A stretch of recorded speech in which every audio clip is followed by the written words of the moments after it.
Today I want to talk about albums that have come out in the 2020s so far that are already showing signs of being influential. It's quite hard to pick out, I think, a big pool of albums that have been able to do this because we are really effectively only like 5-ish years into the 2020s so far. So it's probably unlikely that you'd find a lot, but there are a select few that are already showing major signs of having quite an influence already. And I thought that was an interesting talking point, and I wanted to highlight 5 that I think are becoming very important and influential albums for this decade so far. There are probably more than 5. There are probably some that I don't say that you might be thinking of, so I'd love to see your thoughts in the comments as ever, and let me know your thoughts on my picks as well, because we're going to run down, explain why, and yeah, hopefully you agree with me.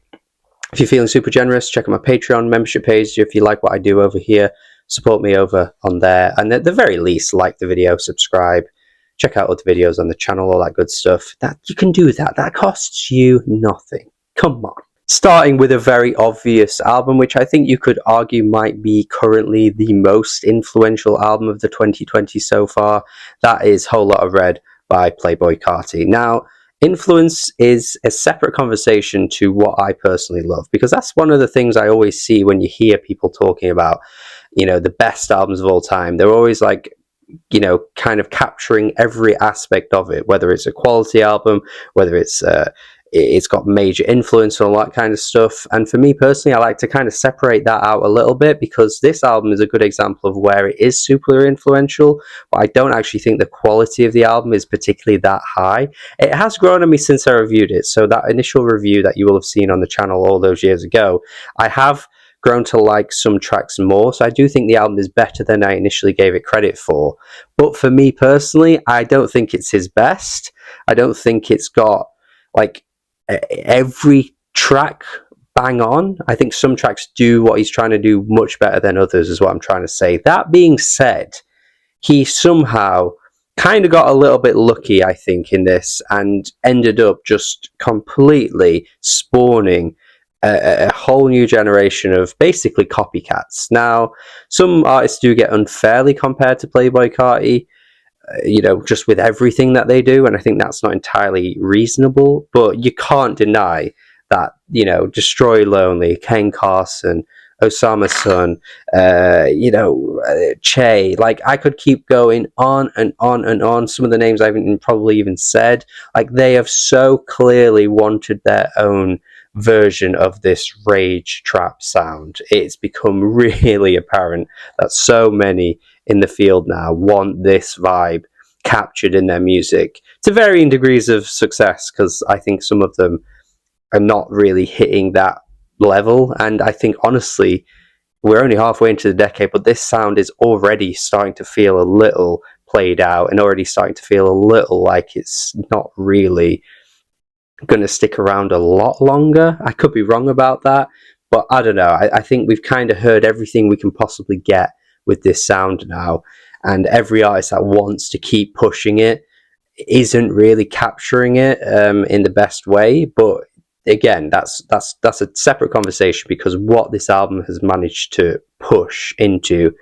the hip-hop sound is insane. You can't ever take that away from Playboi Carti, regardless of how much you might not like his music. Now, you guys know me well. I don't always like to hit the obvious. I like to read between the lines and provide you with different perspectives that I personally think you don't get anywhere else. Not to brag or anything, but I just think that's kind of my whole shtick. And one album that I'm seeing is Gene Dawson's Pixel Bath, that I think is having way more influence than I think a lot of people would be willing to acknowledge or maybe even realize. And it's not necessarily a mainstream sound in the same way that like Playboi Carti has been able to do. Like his albums do crazy numbers. All of the artists he's kind of birthed do quite considerably big numbers too. Like Gene Dawson's a little bit more on the low-key side, because him himself is already a little bit of an underrated artist. He isn't really getting as much love as I'd like to see for somebody of his talent level, personally. But that being said, I am hearing a lot of his sound coming through in so many different albums. Like, they may not be ones that I always talk about on this channel, but particularly the bigger ones to mention, I would say, would be Tizo Touchdown, who I think his entire style and aura and everything about it is basically just ripped from Gene Dawson and done in a way worse way. And then also Kevin Abstract, his most recent album, again, personally would say it's done in a much worse way, but it was so obvious that his album was pulling from that Gene Dawson sound. And there's even like little bits here and there that I'm hearing in underground releases where I'm hearing like they're kind of trying to pull that euphoric, youthful kind of indie rock pop combination and make it into their own. And I just have a feeling that they wouldn't have started doing this if it weren't for his kind of come up into the scene. I also heard a song on the Jim Legacy album that sounded like friggin' Gene Dawson, and the entire album didn't even sound like that vibe. But yet there are still little tidbits here and there. So yeah, it's more of a low-key pick, but I do think there are quite a lot of artists at the moment that are pulling from Gene Dawson, and his vibe, I think, is becoming quite of an influence. Next, I want to go with Brat, which has only had about, 15 months of potential influence, and yet I feel like already a lot of artists are kind of wanting their own Brat moment. They're wanting that vibe. They're wanting that essence that exists in Charlie's music to becoming part of their own. And you could probably go further back, maybe to Crash or How I'm Feeling Now, as maybe the more obvious ones, because they, started earlier in the decade, so they've had more years to show their influence. Fair enough if you want to go with one of those. But Brat was like a mega moment for pop culture in 2024. Like, none of her albums up until this point have had that. And I think everybody else from the outside seeing that, everybody now catching up to what Charlie's been doing, because she's been putting out great music for so long. And it felt like, okay, yeah, sure, How I'm Feeling Now, you could argue, is on par with Brat, but it didn't have the same eyes on it. It didn't have that same moment where you could actually definitively say, well, this artist from this era or this, subgenre or whatever is directly pulling from that. Whereas I think Brat, having that moment, doing what she's been doing in such an authentic way, is proving to be somewhat influential. I think many artists are just kind of trying to pull that version of her.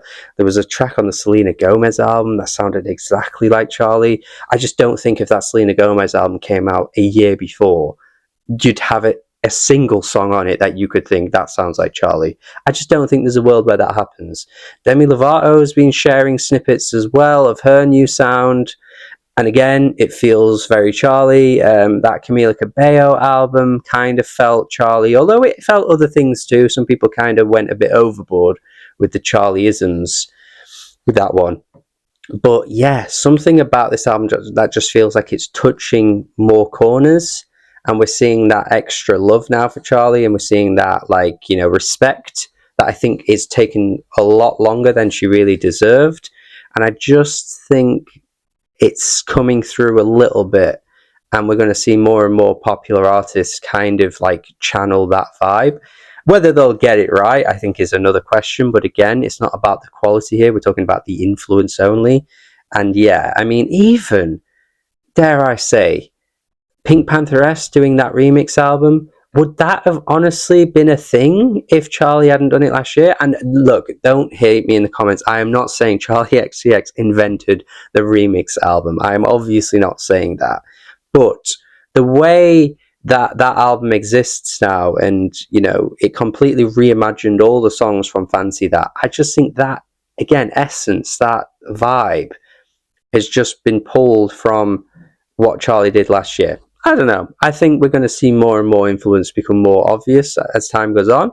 But I think for now, I'm locking this one. Another obvious pick that you were probably waiting for me to mention, and yeah, it's obvious for a reason, Ants from Up There by Black Country New Road is ridiculously influential in a way that I am becoming baffled by, because some of these bands that are coming through are like not even hiding the clearly obvious influence. It's getting a bit silly, to be honest with you. And again, like I said with Charlie, she didn't invent the remix album, just as Black Country New Road didn't invent the saxophone. But don't even try me, man. That Racing Mount Pleasant album was so obviously pulling from what they were doing on Ants From Up There. And it was a good album, and it's hard to separate that sometimes. Your brain will just automatically go, oh my God, this sounds so much like that. And it is hard to do that, especially when you've listened to like a lot of music and you are accustomed to different styles and genres and stuff. That is hard to shake off in your mind. But come on, that Candelabro album that like debuted at #1 on Rate Music. In what world would an album so obscure like that debut at #1 on that website? We've seen, obscure albums do that before, but again, the vibe, the sound, what they're doing, the proggy, artsy, like lengthy tracks just feel like everyone now is trying to have their own version of it. English Teacher, who again I think are a good band from the UK.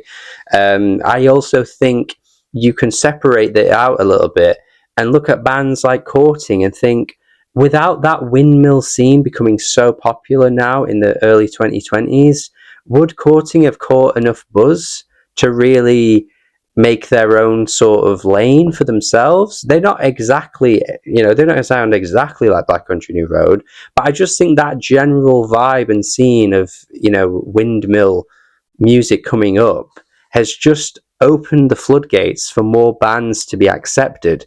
I'd even argue and say, would Geese have the popularity they have if Black Country New Road weren't so popular initially? And again, I wouldn't say that Geese are pulling from Ants From Up There necessarily. I think Geese are separate. But I just think that vibe of artsy rock becoming so cool again, I think has been paved the way by Black Country New Road. I just don't think there'd be that much insane love for a wacky, weird singer such as Cameron Winter doing his thing over those kinds of instrumentals if it weren't for Black Country New Road doing it first in the early 2020s. That's just how I think, because I've been around paying attention to trends and what people are obsessed with, particularly amongst music nerd circles, for ages, and these kinds of bands weren't getting that type of love like 2017, 2018. Like what? There was Car Seat Headrest and King Gizzard. Like there just wasn't those kinds of bands getting that love. And I think you can't really hide away from the fact that Ants From Up There has really ushered that in. My last pick, again, going a little bit more on the obscure side, but I'm holding it. I said it when it first came out that I think this album will be kind of like the sound of the potential years to come. And I think it's become more and more true. And I'm going to go with Hypochondriac by Breakins. Now, this was my album of the year for the year it came out, right? So you're going to probably think, oh, the bias is there. This album I absolutely do love. And I don't think it's necessarily just Breakins. I think there are other artists in this scene that have also had their own kind of hand in that. But I do think, again, listening to more of this style, this emo pop, kind of digicore, maybe even hyperpop to an extent, but I don't know if that's entirely the sound here. I just think more and more artists are coming through that clearly are trying to be Breakins in a way. They want that cool, effortless kind of swag, as lame as that probably sounds. But if you listen to Breakins songs, he does kind of channel this kind of like really like effortless, like don't really care, carefree vibe that I think, artists like Quadeca have really tried to usher in as well in their sounds, like Scrapyard.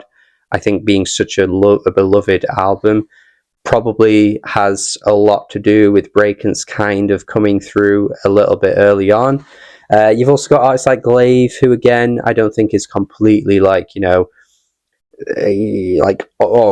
wouldn't exist without Breakins. I just think, again, there's a little bit more of that audience that seem more interested. And I just don't know if that was really there before Hypochondriac in the same way it is now. Two Hollies has become really popular and really cool and surpassed Breakins massively in popularity. But if you, again, listen to that, that to me just sounds like more versions of the same thing we've had for quite a few years now. So yeah, I think maybe I'm handing a lot of credit to Great Breakins here when there are other artists I think who probably have their own, like, you know, handle in this around a similar time. But I think Hypochondriac was the one that became quite heavily talked about, and it did have a lot of buzz. It did get a lot of those reviews. It does have a generally well received positivity attached to it that I think we're not actually handing a lot of that credit back to him. Maybe because he's been so quiet for ages. Maybe if he comes out this year or next year with a new album and people love it or people talk about it, maybe then we'll see, oh, actually Breakins does get the love and the respect that he deserves. But I'm getting some kind of Charlie vibes coming through where it's like taking a little bit of time. Maybe we'll get there eventually, but I'm not entirely sure if we're quite there yet. But I'm handing it to him because, like I say, I don't think I heard quite as many albums that channel this vibe as much as I do now before 2022. There were some, of course. Eric DOA obviously existed. There were, but now I think it's more so. Even Jane Remover, honestly. Some tracks on that newest album, again, the delivery, the lyrics, the vibe, the aura that they're trying to channel, these artists are trying to channel in their own sound, just feels quite Breakins to me. Let me know what you think, though. And that is it from me. You guys can let me know in the comments what you think of my picks. Add some picks of your own. Do you agree, disagree? And yeah, hopefully you've enjoyed this video. I thought this was quite an interesting one to discuss. It will get a lot of people talking and people thinking, yeah, what has kind of had an influence? And I'd love to see your guys' takes as well. Thank you as always. Make sure you subscribe, like the video and all that good stuff. And again, if you're feeling super generous, be part of the team, be part of the patrons, members. You get shout outs, you get extra little things as well that you can, you know, benefit from if you're really invested in what I do here. But have a good day. And yeah, subscribe. Goodbye.